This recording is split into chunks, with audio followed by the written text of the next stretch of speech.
그 나온 백성은 다 할례를 받았으나 다만 애굽에서 나온 후 광야길에서 난 자는 할례를 받지 못하였음이라. 이스라엘 자손들이 여호와의 음성을 청종하지 아니하므로 여호와께서 그들에게 대하여 맹세하사 그들의 조상들에게 맹세하여 이르기를 주리라고 하신 땅 곧 젖과 꿀이 흐르는 땅을 그들이 보지 못하게 하리라 하시니 애굽에서 나온 족속 곧 군사들이 다 그때까지 40년 동안을 광야에서 헤매었더니 그들의 대를 잇게 하신 이 자손에게 여호수아가 할례를 행하였으니 길에서는 그들에게 할례를 행하지 못하였으므로 할례 없는 자가 되었음이었더라. 또 그 모든 백성에게 할례를 하기를 마치매 백성이 진중 각 처소에 머물며 나귀를 기다릴 때 다 같이 여호와께서 여호수아에게 이르시되 내가 오늘 애굽의 수치를 너희에게서 떠나게 하였다 하셨으므로 그곳 이름을 오늘까지 길갈이라 하느니라. 아멘. 우리 서로 인사하겠습니다. 하나님이 하십니다. 하나님이 하십니다. 네, 하나님이 하십니다. 여러분 삶 가운데 하나님이 일하시는 줄로 믿습니다. 우리 지난주에 여러분 우리 기념비에 대해서 좀 생각을 해보았습니다. 기념비. 우리가 뭘 하나 잘하면 다 공로를 내세우고 업적을 기리려고 하겠죠. 자기 자신을 위해서 기념비를 우리는 결코 쌓아서는 안 될 것입니다. 우리의 삶의 공로는 내 수고, 내 재능 그런 것들이 꼭 있긴 하지만 그것들이 정말 내 공로를 내세울 만한 그런 기념비가 돼서는 안 될 것입니다. 우리를 그렇게 있게 하신 하나님이 분명히 있는 줄로 믿습니다. 하나님이 하신 일을 기억하는 것, 잊지 않는 것, 이것이 우리에게 너무너무 중요한 줄로 믿습니다. 기념비를 세우면 어떤 유익이 있습니까? 기념비를 세우면 사람을 통해서 하나님 영광 받으시죠. 하나님께 영광을 돌릴 수 있는 그런 기회가 우리에게 될 것입니다. 그리고 자기 자신에게는 굉장한 복이 되겠죠. 그 기념비 때문에 얼마나 귀한 또 믿음의 삶을 살 수 있겠습니까? 그리고 자녀들에게는 이게 교육하고 믿음으로 양육할 수 있는 참 유익이 또 되겠지요. 그리고 원수들에게는 두려움의 대상이 됩니다. 그래서 우리가 기념비, 그래서 우리에게 주신 하나님의 기념비가 있다라고 우리 한번 생각해 보았죠? 그게 무엇이라고 했습니까?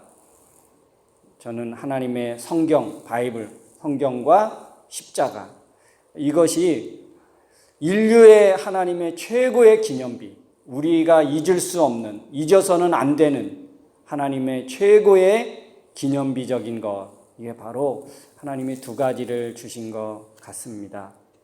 여러분 이것을 볼 때마다 하나님을 기억하고 하나님의 사랑을 떠올려서 믿음에서 떠나는 일이 없도록 해야 할 줄로 믿습니다. 여러분 오늘 우리 여호수아 5장 말씀을 함께 읽었는데요. 5장 1절은 어떤 내용입니까? 5장 1절은 요단을 건nom으로 인해서 이스라엘 자손들이 요단을 건넌 것을 통해서 요단 서쪽 아모리 사람, 이 가나안 동쪽은, 에단 동쪽은 이미 벌써 루벤, 갓, 므낫세 반지파가 차지했던 땅이고, 요단 서쪽은 어떤 땅이냐면 이제 가나안 땅입니다. 그래서 요단 서쪽 아모리 사람들 모든 왕들과 해변의 가나안 사람의 모든 왕들이 여호와께서 요단물을 이스라엘 자손들 앞에서 말리시고 그들로 하여금 건너게 하신 것을 통해서 그 요단 서쪽에 있는 사람들이 마음이 녹았고 이스라엘 자손들 때문에 정신을 잃었다. 이게 여러분 누구의 고백대로 된 것입니까? 여호수아 2장에 보면 라합이 홍해물을 건너 홍해를 마르게 하고 홍해를 건넌 그 사건 때문에 지금 다 마음이 녹았고, 그 하나님 앞에 두려웠고, 이 라합의 고백대로, 라합의 말대로 그렇게 된 것이죠. 그것 때문에 가나안 사람들의 마음이 녹았습니다. 여러분, 오래전에 애굽 출애굽을 했던 그 사건, 홍해를 건넌 이 사건이 오늘 요단물을 건너게 하심으로 인해서 하나님의 그 능력이 전혀 쇠하여지지 않고 홍해를 건너게 하신 그 하나님이 여전히 이스라엘 백성들과 함께하고 있다는 것을 보여주는 엄청난 사건입니다. 40년 동안 유리 방황하면서 그들은 가나안 땅에 발을 들여 놓지 못했습니다. 그러면 어떤 결과들이 있을까요? 아마 이 이스라엘 자손들에게는 야, 우리 이러다가 다 죽겠다. 내가 알고 있었던 누구도 죽고 누구의 부모님도 죽고 누구의 할아버지도 죽고 누구의 자식도 죽고 야, 이러다가 우리 다 죽겠다. 그렇게 정체성이 흔들릴 수 있는 상황이고 이스라엘 백성들이 40년 동안 유리 방황하는 모습들을 보면서 얼마나 조롱했을까. 저들은 그 애굽에서 대단한 큰 꿈을 가지고 탈출했는데 그냥 다 광야에서 비참하게 방황하다가 지금 자리도 잡지 못하고 삶의 보금자리도 얻지 못하고 저희들 저렇게 하고 있다. 아마 주변 사람들에게 그런 조롱거리가 될 수 있었을 것입니다. 그런데 그 홍해를 건너게 하신 그 하나님의 능력이 쇠하여지지 않고 여전히 그 하나님의 능력이 이스라엘 백성들과 함께하고 있다는 것을 보여주고 증거로 삼을 수 있는 이 요단강을 건넌 거예요. 얼마나 두렵겠습니까? 그렇죠? 이제 지금 이스라엘 백성들은 이제 요단을 다 건너왔습니다. 그리고 나서 이 이스라엘 백성들은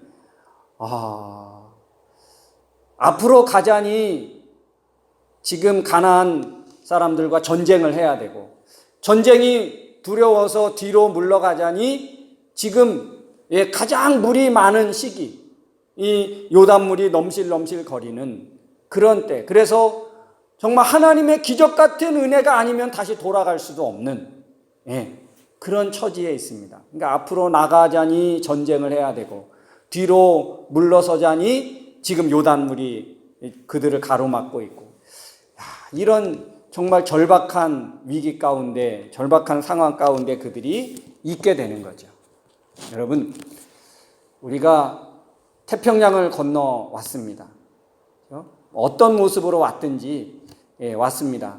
그런데 이곳에서 사는 동안에 이곳에서 머물러 있는 동안에 그런 것 같아요. 보면 뒤로 갈 그 계획이 있는 사람 한국으로 돌아갈 곳이 있고 또 한국에 돌아가면 어떤 할 수 있는 일들이 있는 사람은 이곳에 절박하지 않습니다.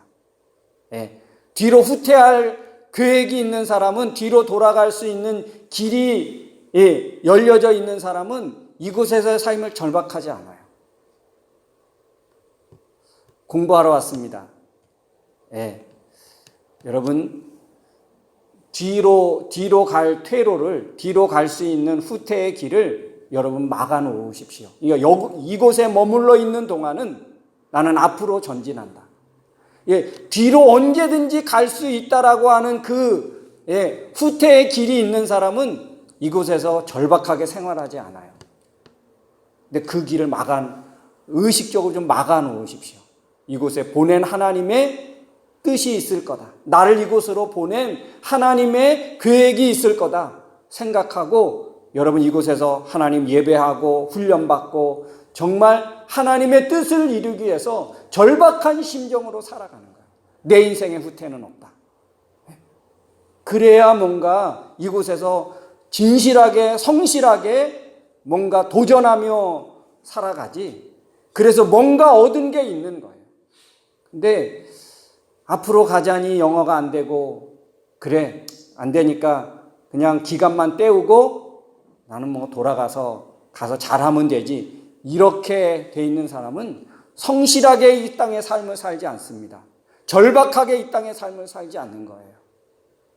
그냥 대충 시간 때우다가 돌아가는 것이죠. 예.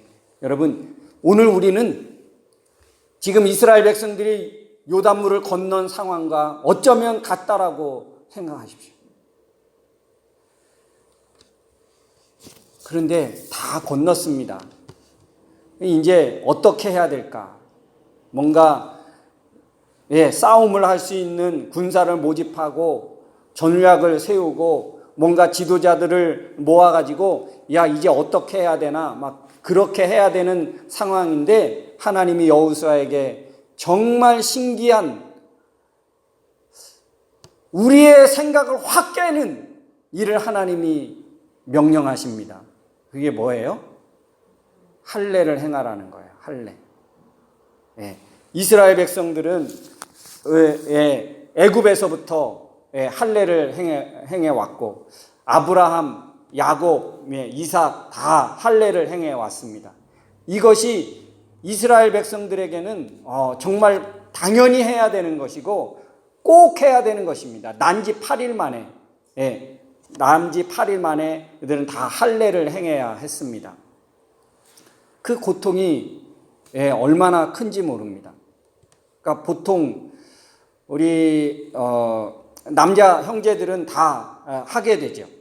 근데 그때 했을 때의 그 고통이 정말 심합니다. 움직일 수 없을 정도예요. 근데 지금 전쟁을 앞에 놓고 있는데 갑자기 하나님이 할례를 행하라고 하는 거예요. 이 시점에. 요단강을 건너오기 전에 하라고 하시던지 광야 한가할 때 아무 별일 없을 때 그럴 때 다 준비시키고 할례를 하게 하시던지 그랬는데 요단강을 다 건너서 앞으로 가지도 못하고 뒤로 후퇴하지도 못하는 그런 상황에서 그리고 이 이스라엘 백성들이 요단을 건너왔다는 것을 이 사람들이 다 지금 알고 있는데 야 저들이 먼저 치기 전에 우리가 먼저 습격하자. 그렇게 할 수 있는 상황에 할례를 행하는 거예요. 이게 여러분 우리의 사람의 생각으로 이해가 됩니까? 납득이 되십니까? 전혀 안 됩니다. 이런 상황에서 하나님이 왜? 이거는 의문이 들을 수밖에 없는 거예요. 요단 건너서 수많은 적들과 대치하고 있는 그런 상황인데 하나님이 느닷없이 할례를 행하라고 하십니다. 이거는 이스라엘에게 무엇과 같은 거예요? 자살행위와 같은 거예요. 여러분 야곱의 아들들이 야곱의 그 딸 하나 디나가 어떻게 됩니까? 세겜 사람들에게 강간을 당합니다. 그래서 이 야곱의 아들들이 어떻게 합니까? 그 세겜 남자들에게 약속을 하는 거예요. 우리의 딸들을 너희에게 줄 테니까 조건이 있다. 우리는 할례를 행하지 않는 사람에게는 결혼하는 법이 없어. 동맹을 맺는 법이 없어. 형제의 우애를 맺는 법이 없어. 그러니 너희 할례해. 그래서 그 세겜 사람들을 다 남자들 할례를 행합니다. 그럴 때 어떻게 합니까? 할례를 한 사람들을 이 야곱의 아들들이 가서 다 죽여버려요. 힘을 쓸 수 없으니까. 이런 일들이 있을 수 있는 거예요. 지금 이스라엘 사람들이 할례를 행했다. 그게 정보가 새어나가면 이 가나안 사람들은 그렇지 않아도 이 이스라엘 사람들이 두려운 상황인데 야 저들이 지금의 기회다. 이 기회를 놓치면 우리는 질 수밖에 없다. 다 그렇게 생각할. 그러니까 요단을 건너서 할례를 행하라는 것은 아마 이스라엘 사람들에게는 자살 행위와도 같을 것입니다. 근데 하나님은 그렇게 하라는 거예요. 하나님 왜 그러셨을까요? 왜? 그러면 여러분 먼저 할례가 무엇인지를 우리는 알아야 합니다. 할례는 할례가 무엇이길래 하나님이 이스라엘 백성들에게 할례를 행하라고 하시는 것인가? 그 할례는 뭐냐면 언약의 증표예요. 너희는 내 백성이다. 그리고 너희의 구세주는 너희의 하나님은 여호와 하나밖에 없다. 서로 이스라엘 백성들과 하나님의 언약이에요. 언약의 증표로 그 남자의 몸에 흔적을 갖는 거예요. 그래서 남자들은 하루에도 몇 번씩 확인할 수 있겠죠? 자기만 확인한 거. 이건 누구에게 확인시켜 줄 수 없어요. 자기가 늘 소변을 보면서 확인하면서 뭐예요? 아, 나는 하나님의 언약의 백성이지. 나는 하나님의 자녀지. 하나님은 나의 구원자시지. 그거를 늘 확인하는 거예요. 근데 이 시점에서 하나님이 그렇게 하라는 이유가 무엇이었을까? 예, 이 가나안 정복은 너희의 힘으로, 너희의 재능으로, 너희의 그런 능력으로 가나안이 정복되는 것이 아니다는 것을 보여주는 거예요. 이제 내가 시작할 거야. 이제 내가 너희의 하나님됨을 증명해 줄 거야. 이스라엘의 힘으로, 이스라엘 백성들의 힘으로 어떤 전략이나 전술로 가나안이 정복되는 것이 아닙니다. 가나안 정복은 하나님을 믿는 믿음으로 하는 것이에요. 여러분, 이 할례는요, 믿음의 표시입니다. 하나님을 믿는 믿음의 표시예요. 이 절박한 상황에서 할례를 행하라고 하는 것은 믿음 없으면 못하는 거예요. 하나님을 믿는 믿음 없으면 이 상황에서 누가 할례를 하겠습니까? 여러분, 그래서 이 가나안 정복을 승리하려면 우리가 누구인지 알아야 하는 거예요. 그들이 누구인지 알아야 하는 거예요. 여러분, 우리 한번 성경 말씀을 한번 찾아보려고 하는데요. 민수기 13장을 한번 찾아가 봅시다. 민수기 13장.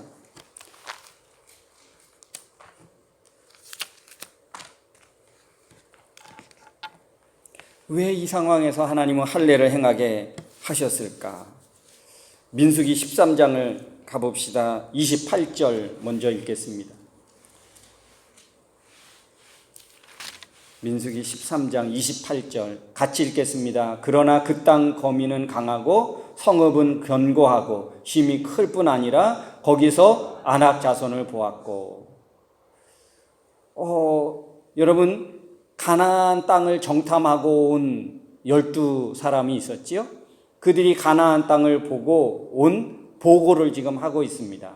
그 땅 거민은 강하고 성읍은 견고했습니다. 힘이 클 뿐 아니라 거기에 아낙 자손을 보았고, 아말락 사람은 남방 땅에 거주하여 헷인과 여부스인과 아모리인과 산지에 거주하고 가나안인 해변과 요단가에 거주하더라. 그래서 여러분 어떻게 했습니까? 31절 보면 그와 함께 올라갔던 사람들은, 여호수아와 갈렙과 함께 올라갔던 사람들은 이르되 우리가 능히 올라가서 그 백성을 치지 못하리라. 그들은 우리보다 강하니라 하고, 이스라엘 자손 앞에서 그 땅을 정탐한 땅을 악평하여 이르되 우리가 두루 다니며 정탐한 땅은 그 거주민을 삼키는 땅이요 거기서 본 모든 백성은 신장이 장대한 자들이며 거기서 넷피림 후손인 아낙 자손의 거인들을 보았나니 우리는 스스로 보기에도 메뚜기 같으니 그들이 보기에도 그와 같았을 것이다. 오늘 이 가나안 땅을 40일 동안 정탐하고 온 사람들은 무엇을 보았습니까? 그 땅을 보았고 그 땅에 사는 백성들을 보았습니다. 그것만 본 거예요. 그러니까 그들이 어떤 마음이 들었습니까? 그 땅에 들어갈 수 없다는 거예요. 우리는 그들의 메뚜기 같다. 그런 존재다. 밟으면 죽고 때리면 맞을 수밖에 없는 그런 존재다. 우리는 힘을 쓸 수 없다. 그들에게. 그들은 거인이고 얼마나 강한지, 얼마나 그 성읍이 견고한지 우리는 그 땅을 차지할 수 없다. 그러니까 여러분 어떻게 하라고요? 14장에 가보면 우리 새로운 지도자를 세워서 그냥 애굽으로 돌아가자. 우리 그냥 가서 종살이하며 사는 게 낫다. 여기서 다 죽는다. 그들은 뭘 보았습니까? 그 땅의 견고한 성과 그 땅에 우락부락한 거인인 사람들만 보은 거예요. 그러니까 그 땅을 악평하고 두려움에 떨었습니다. 예, 그들은 어떤 백성인지 자신의 정체성을 잃어버렸습니다. 눈에 보이는 것 때문에 자기 자신들이 누구인지를 잃어버린 거예요. 그래서 여러분, 이 불평, 불만 때문에 이들이 40년 동안을 광야에서 방황하게 된 거예요. 믿음 없어서. 정체성을 잃어버린 거예요. 근데 지금 요단을 건넜습니다. 그들이 할례를 행했습니다. 그건 뭐 한 거예요? 너희들은 적을 먼저 보지 말고 너희의 정체성을 먼저 세우라. 너희에게는 저 강한 성, 적과 끓이 흐르는 땅이 보이는 것이 아니고 너희에게는 먼저 보아야 할 하나님이 있다. 하나님을 먼저 보아라. 하나님과 먼저 관계를 새롭게 해라. 그거예요. 그런 말이 있지요. 적을 알고 나를 알면, 예. 그런데 가데스 바네아에서 12명 중에 10명은 뭐예요? 적만 보았습니다. 자기들이 어떤 존재인지, 어떤 정체성을 가지고 있는지, 하나님과의 어떤 관계를 맺고 있는 사람들인지 전혀 기억하지 않습니다. 누구만 기억합니까? 여호수아와 갈렙은 기억한 거예요. 그들에게는 하나님이 없다. 그들에게는 참신이 아니다. 하나님은 그들에게 이미 벌써 하나님은 그들을 버렸다. 우리에게는 하나님이 있지 않냐? 그러니 올라가자. 이게 누가 한 말입니까? 여호수아와 갈렙이 한 이야기예요. 여호수아와 갈렙은 그 땅을 똑같이 보았지만 하나님의 백성인 정체성을 가진 거예요. 그러니까 그들이 아무리 견고하고 강해 보여도 하나님 앞에서는 바람 앞에 등불과 같은 존재고 바람에 흔들리는 갈대와 같은 존재로 그들은 본 거예요. 여러분, 왜 이 시점에서 할례를 행하라 했을까요?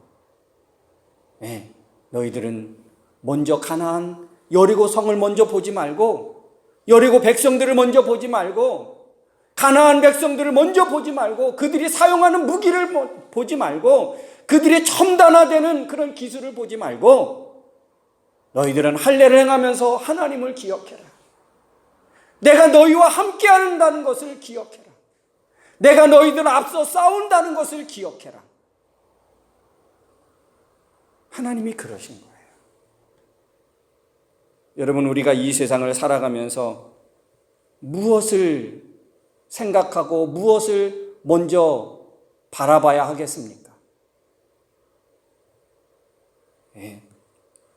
이 세상의 문화를 배우고 이 세상의 기술을 배우고 이 세상에서 승리하며 살아갈 수 있는, 성공하며 살아갈 수 있는 그런 정보와 그런 어떤 기술을 익히기보다 먼저 우리가 해야 될 것은 우리의 정체성이에요.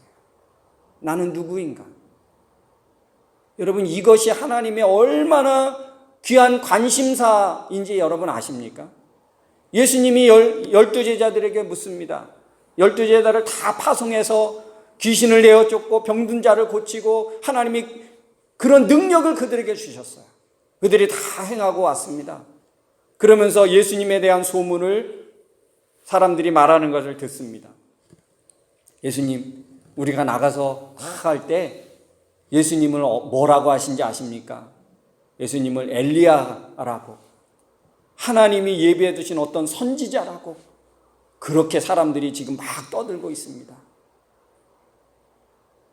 예수님은 그런 거에 관심을 갖지 않으셨어요. 세상 사람들이 예수님을 뭐라고 하는지 관심을 갖지 않았습니다. 그 제자들에게 여러분 뭐라고 물었는지 아십니까? 그러면 너희는 나를 누구라고 하느냐? 세상 사람들은 그렇다고 치자. 너희는 나를 누구라고 이야기할 수 있겠느냐? 이게 예수님의 관심사였어요. 그때 여러분 베드로가 뭐라 그런지 아십니까? 주는 그리스도시요 살아계신 하나님의 아들이십니다. 이 유명한 고백을 한 거예요.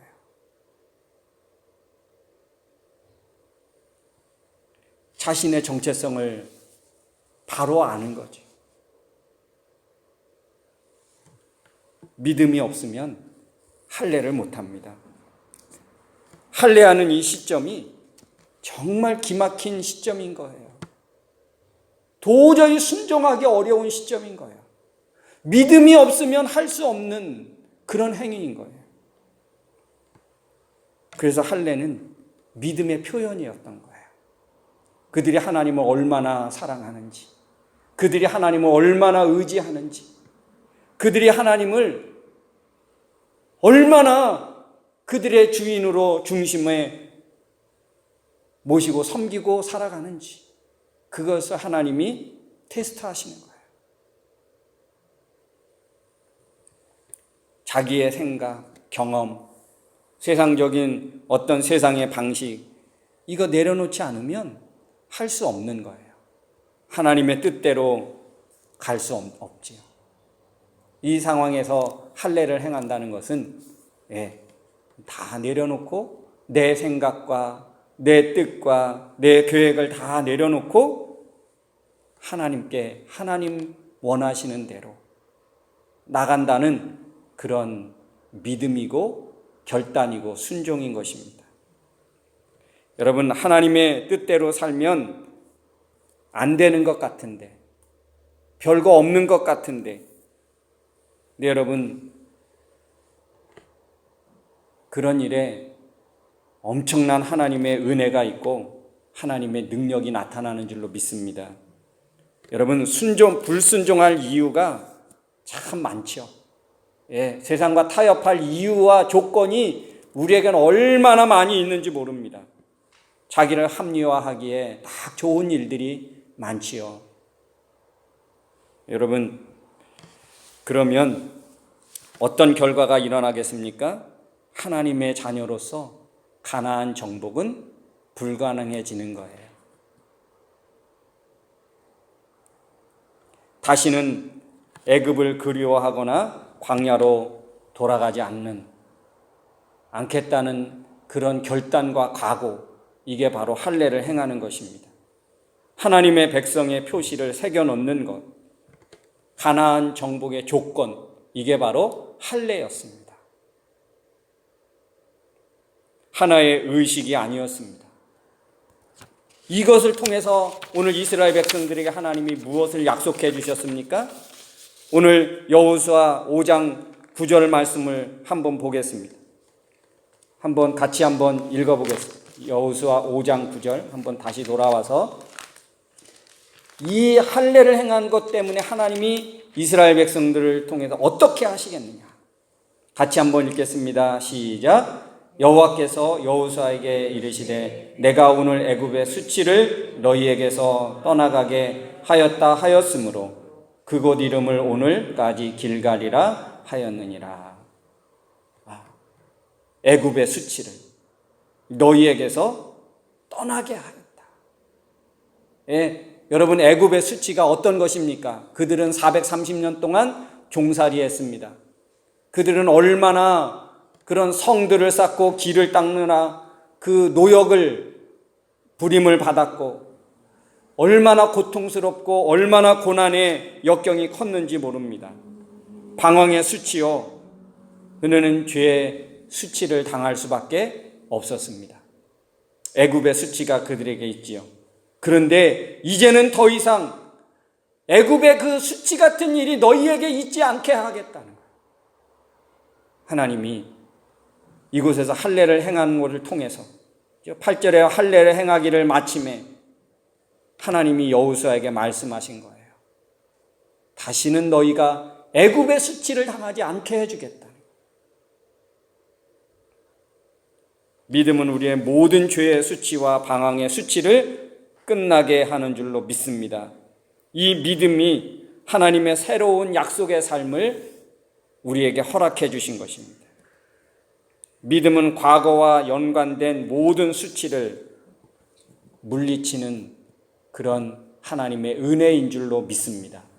여러분, 우리가 오늘날 이스라엘 백성들이 광야에서 하지 못하고 다 죽었을 때 오늘 길갈에서 이들에게 할례를 행하게 하신 그와 같은 일들이 우리에게 분명히 있을 것입니다. 내 생각은 또 내 계획은 전혀 아닌, 그럼에도 불구하고 하나님이 명령하신 것, 그런 것들이 우리에게 아마 있지 않을까 싶습니다.